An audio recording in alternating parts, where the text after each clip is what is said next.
우리 주황색 책 이론 교재로 철의 재련 진도 조금 더 나을 거니까 페이지 141쪽 펴봅시다.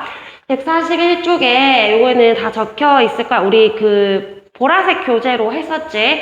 철의 재련을 보기 전에 먼저 철의 특징을 먼저 보면, 철이라고 하면은 다른 금속에 비해서 반응성이 큰 편이다. 그래서 이제 공기 중에 요 산소랑 잘 결합되어 있어서 산화철로 존재한다라고 했는데, 그러다 보니까 이제 좀 뒤늦게 사용하게 됐어. 그래서 근데 이 철 같은 경우에는 금과 구리에 비해서 굉장히 단단하기 때문에 도구나 무기로 사용하기 적합하다.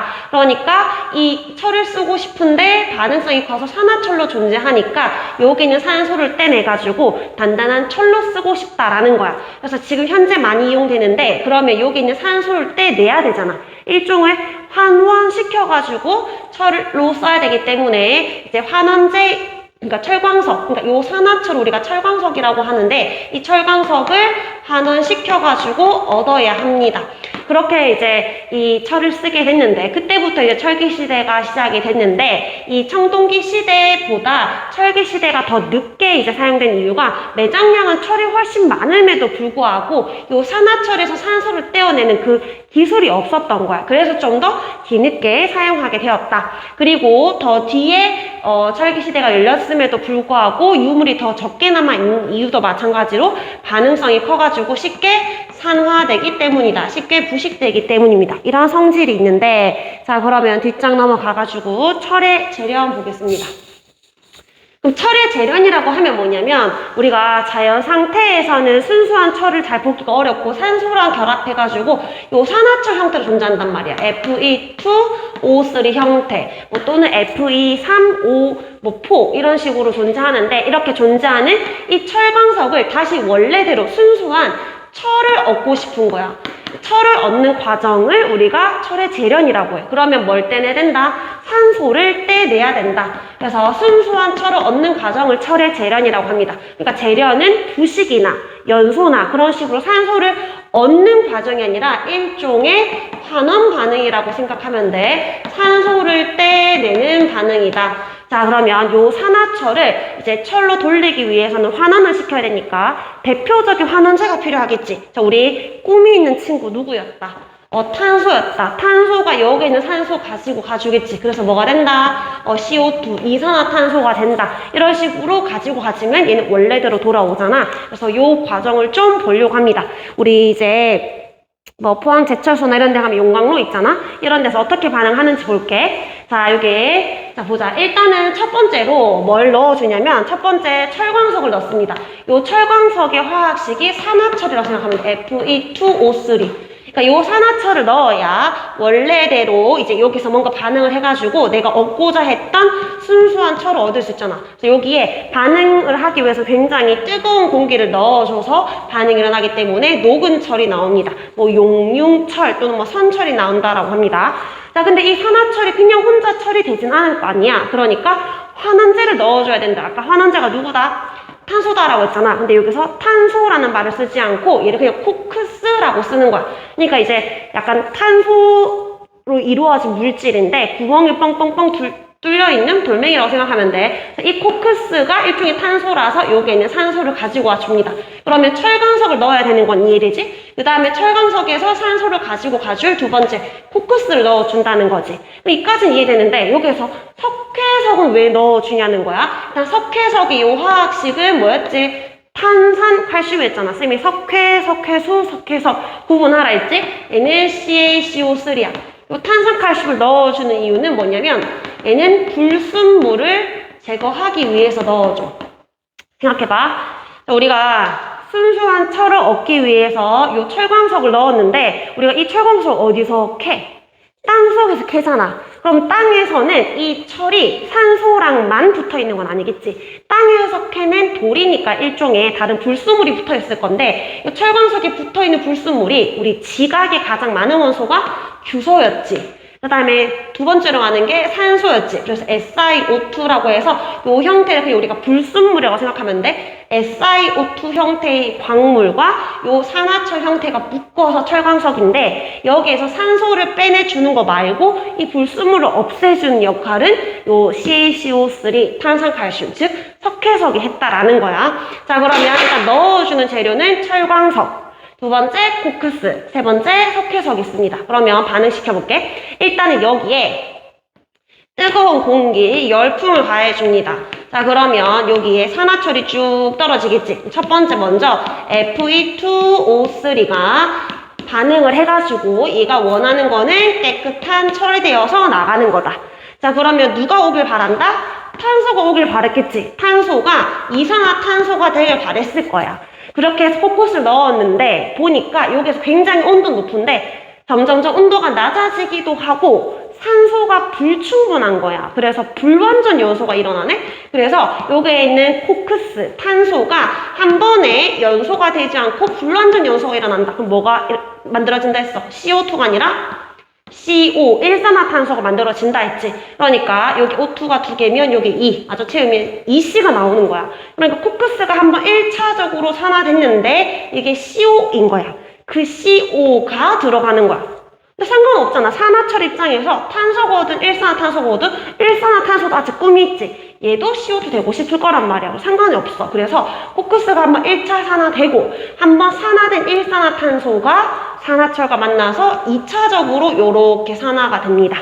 되겠지? 자, 이것도 이제 개수 맞춰주면 여기는 산소 3개를 다 가져오겠다라고 생각해서 여기 3 그리고 여기 뒤에다가 3 적어주면 돼. 여기 산소 다 가져갔고 그 다음에 얘는 Fe2니까 앞에다가 2 적어주면 됩니다.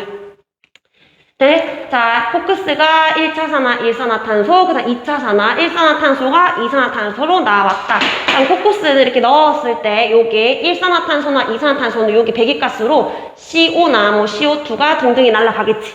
물론 공기 중에 제일 많은 질소기체도 뭐 날아갈 거고 이런 식으로 나갈 거야. 자 그러면 얘는 원래 원하는 대로 처리되어가지고 나갔을 거고 탄소는 이제 올라갔는데 그럼 여기서 말했던 석회석은 어떤 역할을 하느냐. 자 얘는 쭉 내려오다 보니까 너무 뜨겁잖아. 그래서 3번 요 CaCO3가 스스로 열분해가 일어나는 거야. 자 얘는 밑에 셈이 삼각형 얘는 가열되었다. 열분해가 일어났다라는 건데 어떻게 열분해가 되냐면 CaO, 산화칼슘, 요 석회랑 그리고 이산화탄소 기체로 분해가 돼. 그럼 또 CO2는 또 배기가스로 날아가겠지. 근데 요게 분해됐던 산화칼슘이 마침 요 불순물과 찰떡으로 딱 결합이 잘 되는 거야. 그래서 요 CaO가 SiO2랑 만나가지고 C 1개, SI 1개, O 하나, O 2개니까 O 3개, 카시오3가 만들어지면서 이게 우리가 이제 일종의 불순물, 슬래그가 만들어져. 그렇게 해서 빠져나가게 돼. 자 그러면 요 철광석도 밑으로 내려와가지고 녹은 철로 나가고 그 다음에 불순물은 요 석회석과 만나가지고 딱 잡아서 빼내는 거야. 요 슬래그를 제거합니다. 요 슬래그 형태가 CaSiO3인 거야. 근데 여기에서 이제 이 용광로 그림을 보고 여기에 뭐 뜨거운 공기가 들어가는 곳, 나오는 곳 다 이해할 수 있어야 되는데 요 철이 나오는 곳과 슬래그가 빠져나오는 곳은 어떻게 비교를 하는 거냐면 생각해봐. 밀도를 생각해봐.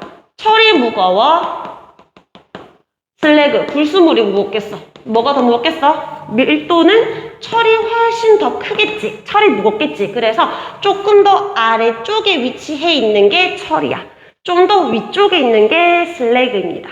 되겠죠? 자, 그러면 이 용광로에서 일어나는 반응은 총 몇 개다? 크게 3가지 반응이 있다. 먼저 코크스가 1차 산화되고 1차 산화된 일산화탄소가 산화철과 만나서 또 산화환원 반응이 일어난다. 이게 이제 메인 반응이야. 근데 사이드 반응은 뭐였다? 이 석회석이 내려가서 혼자 열분해 한 다음에 슬래그를 만드는 반응이었다. 근데 여기서 또 질문. 다음 중 산화환원 반응에 해당하는 것은 몇 번인가요? 라고 하면은 우리 그 구리 거풀꽃에 넣었을 때 검게 변하는 거 산화환원 맞지? 석불꽃에 넣었을 때 돌아오는 거 산화환원 맞는데 뭐였어? 이 이산화탄소가 석회에서 뿌옇게 되는 건 아니라고 했잖아. 얘도 마찬가지로 여기 3번 얘는 산화환원 반응이 아니야. 이제 엄밀히 말하면 얘는 이제 산화칼슘은 쌤이 이 수산화칼슘, 산화칼슘 다 일종의 염기라고 했고 얘는 금속 산화물이니까 얘는 비금속 산화물이라서 일종의 산이야, 산. 그리고 산과 연기가 만나서 물이 만들어지진 않지만 일종의 중화 반응이기 때문에 얘는 산화환원 반응을 아니라고 해. 그래서 1번과 2번 요 메인 반응만 산화환원 반응이라고 합니다. 자, 그러면 여기까지 선생님이 설명 다 했으니까 필기 마무리하겠습니다. 자, 코크스의 산화. 그래서 코크스가 맨 처음에 이 탄소가 한번 산화된다 했지, 일산화탄소가 만들어지는데 이게 완전히 연소가 되지 않는 불완전 연소라고 했어. 자, 그리고 철광석에 들어있는 산화철이 이 불완전 연소된 일산화탄소랑 만나서 다시 철로 환원이 될 수 있다라고 했지. 요거 두 개가 산화환원 반응이고, 석회석은 불순물을 제거하는 역할이다. 근데 얘는 산화환원 반응은 아니다 라고 찾을 수 있어야 되고요. 그 다음에 요 밑에 슬래그, 선철이 슬래그보다 아래로 빠져나오는 이유는 이 슬래그가 밀도가 더 뭐하기 때문에? 작기 때문이다. 이렇게 적어주면 됩니다. 잘했고, 자, 그 다음에 여기 철의 부식은 쌤이랑 그때 다 설명 들었었죠? 요게 응급화 보호 있지? 이거 혹시 수업 시간에 다 못 나간 사람만 마저 필기를 할게요. 응급화 보호 기억나? 이제 철이 있어. 자, 그럼 철보다 반응성이 큰 금속이 있는데, 예를 들어가지고 마그네슘 Mg는 철보다 반응성이 커. 근데 Cu, 뭐 구리는 철보다 반응성이 작아. 그러면 철이 마그네슘과 붙어 있으면 마그네슘만 산화하니까 철은 산화될 수 없겠지. 그럼 얘는 부식을 막을 수 있어. 부식이 방지돼. 근데 오히려 구리랑 붙어 있으면 철이 먼저 산화되니까 얘는 부식을 막을 수 있는 게 아니라 부식을 촉진시키는 방법 중에 하나야. 그래서 철의 부식을 막고 싶을 때 철의 부식의 조건인 산소랑 수분을 차단하는 뭐 기름칠, 뭐 도금 이런 것도 있지만, 이제 근본적인 방법은 요 반응성이 큰 금속을 만나가지고 좀 더 이 부식을 근본적으로 막아보자라는 거야. 자, 그럼 여기 응급화 보호법이라는 건 뭐냐면 철보다 반응성이 큰 금속을 붙여가지고 이제 철을 보호하는 방법이야. 우리가 주유소 가면은 그 기름 같은 거를 이제 충전을 하잖아. 그 기름이 다 어디 있겠어?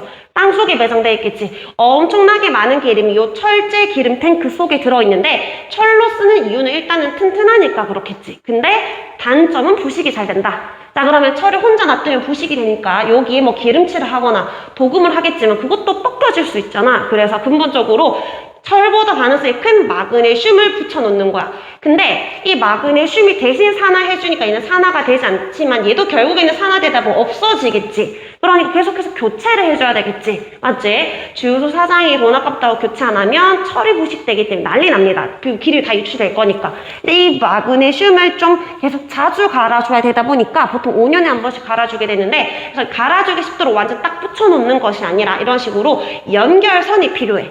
근데 이 연결해주는 것은 뭐냐면, 자, 마그네슘이 얘가 부식되겠지, 산화되겠지. 자, 근데 쌤이 그랬잖아. 금속 두 개가 붙어 있을 경우에는 얘가 산화되어가지고 뭐 이온이 될 거 아니야. Mg2+로 점점 사라질 때 이 전자 두 개를 본인이 혼자 갖고 있는 것이 아니라 반응성이 작은 금속으로 넘겨가준다고. 그럼 이 선을 타고 이쪽에 전자 두 개가 넘어갑니다. 자, 그러면 철도 그 주변에 공기도 있을 거고 물도 있을 거 아니야. 그러면 주변에 공기들이 전자를 내놔. 전자 내놓고 너는 부식돼. 전자를 잃어. 라고 할 수 있잖아. 근데 이 철의 전자를 줄 때 본인의 전자를 주는 게 아니라 마그네슘이 줬던 이 전자를 주기 때문에 얘는 부식이 되는 게 아니야. 자, 그럼 이 연결해준 이 선은 뭐냐면 그 전자 이동 통로거든. 그러니까 연결해주는 거는 반응성이 클 필요는 없겠지. 지가 없어지면 안 되잖아. 그러니까 전자 이동 통로 역할만 해주는 반응성이 작은 구리를 쓰게 됩니다. 자, 그럼 여기 주유소 밑에 철로 만든 기름 탱크를 부식 방지하기 위해서는 반응성이 큰 마그네슘을 연결해 주는데, 이때 마그네슘이 산화될 때 마그네슘에서 철로 반응성이 작은 금속으로 전자가 이동됩니다. 그럼 누가 먼저 산화된다? 마그네슘이 먼저 산화가 될 거고, 그 다음에 얘는 전기줄을 거쳐야 된다라고 했어. 그리고 얘는 철과 마그네슘 연결하는 금속은 끊어지지만 않으면 되기 때문에 반응성이 작은 구리를 많이 주로 씁니다. 자, 밑에도 마찬가지로 요 철로 만들어진 이 선체, 배를 부식을 막기 위해서는 반응성이 큰 아연을 붙입니다. 자, 그러면 아연이 얘가 사라지겠지. 근데 사라질 때 전자는 어디로? 이 배에 있는 철 쪽으로 전자를 준다. 그러면 주변에 전자 내놔라고 할 때 철이 본인의 전자를 주어서 산화되는 게 아니라 아연의 전자를 주면서 부식 막을 수 있다. 그럼 반응성이 큰 아연에서 반응성이 작은 철로 전자가 이동을 하게 됩니다.